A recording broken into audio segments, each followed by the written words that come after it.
Plastic আমাদের পরিবেশের জন্য কতটা ক্ষতিকর তা কম বেশি আমাদের প্রত্যেকেরই জানা। পুডুচেরিতে একজন পরিবেশ কর্মী নিজের উদ্যোগে সমুদ্র সৈকতে পড়ে থাকা প্লাস্টিক সংগ্রহ করছেন, আর সেখানেই থেমে থাকছেন না, সেগুলো দিয়ে দারুণ সমস্ত ব্যবহার উপযোগী পণ্য তৈরি করছেন, অন্যদেরকেও শেখাচ্ছেন। আর এভাবেই পুডুচেরিতে সৈকতে পড়ে থাকা চিপসের প্যাকেট সমুদ্রকে দূষিত করবার বদলে রূপ নিচ্ছে দরকারি কোনো জিনিসে।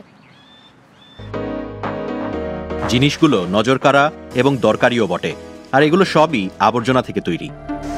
তামিলনাড়ুর পুদুচেরির সমুদ্র সৈকতে প্লাস্টিক বর্জ্য হিসেবে ভেসে আসে। সত্যজিৎ আগরওয়াল নিজে সেই আবর্জনা বাছাই করতেন, আবর্জনাগুলো নির্দিষ্ট জায়গায় ফেলে দিতেন। তবে বিনে ফেলে দিলেই সে আবর্জনা অদৃশ্য হয়ে যায় না। এখন প্লাস্টিকের আবর্জনাকে সম্পদ হিসেবে দেখেন তিনি। এই কাঁচামালগুলো থেকেই আকর্ষণীয় জিনিস তৈরি করেন। একসময় তিনি অস্ট্রেলিয়ায় কাজ করতেন, সেখান থেকেই প্লাস্টিকের পুনর্ব্যবহারের বিষয়টি ভালোভাবে শিখেছেন তিনি।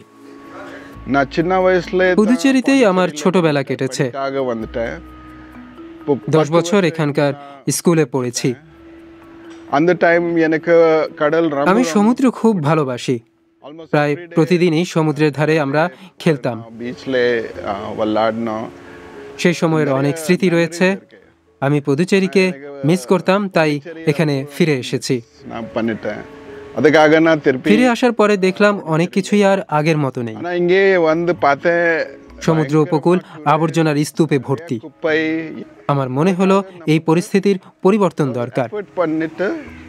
প্লাস্টিক, বিশেষ করে বহু স্তরযুক্ত প্লাস্টিক যেমন চিপসের প্যাকেটের পুনর্ব্যবহার হয় না। এটা পরিবেশের উপর একটা বিশাল বোঝা তৈরি করে।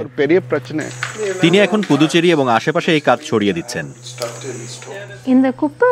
প্লাস্টিকের আবর্জনা এবং সেই সংক্রান্ত সমস্যা সত্যজিৎ বাবুর উপর গভীর প্রভাব ফেলেছে, কারণ এর কোনো স্থায়ী সমাধান নেই। কারুশিল্পের পণ্য তৈরি করতে আবর্জনা সংগ্রহ এবং পরিষ্কারের বদলে প্রত্যেকে তাদের আবর্জনাগুলো আলাদা করলে বিষয়টা সহজ হবে। ফলে আমরা বাড়িতে থেকে এই কাজ করতে পারবো। দুধের প্যাকেট বা চিপসের প্যাকেট থেকে জিনিস তৈরি করতে পারবো।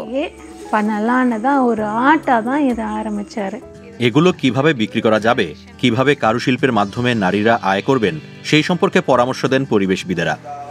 এই ব্যাগের মতো আপসাইকেল করা জিনিসগুলো পুদুচেরির জিরো ওয়েস্ট ফেস্টিভ্যালে বিক্রি হয়েছিল।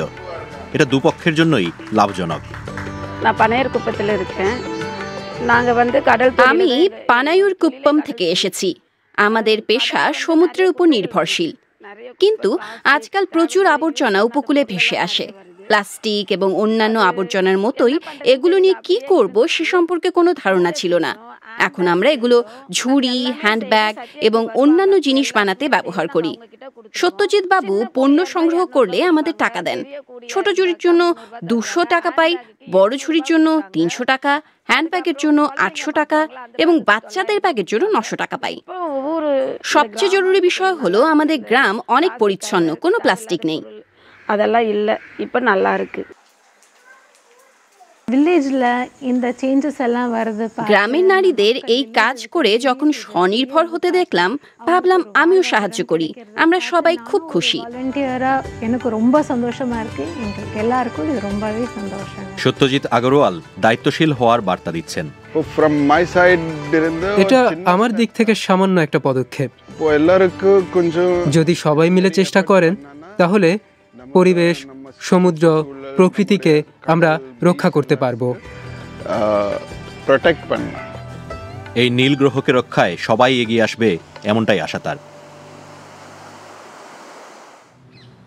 কোনো কিছুকে মেরামত করে বা পুনর্ব্যবহার করে যতটা সম্ভব কাজে লাগানোর এই ভাবনার সঙ্গে রয়েছি আমি। আচ্ছা, এই বিষয়ে আপনি কি ভাবছেন বা নিজের প্রাত্যহিক জীবনে আপনিও কি এমন কিছু করছেন? তাহলে তা আমাদেরকে ইমেলে লিখে অথবা সোশ্যাল মিডিয়ায় সরাসরি আমাদের সঙ্গে যোগাযোগ করেও জানাতে পারেন। আজকের মতো এ পর্যন্তই। আবারও দেখা হচ্ছে আপনাদের সঙ্গে ইকো ইন্ডিয়ার আগামী পর্বে। ততদিন ভালো থাকবেন, সুস্থ থাকবেন। নমস্কার।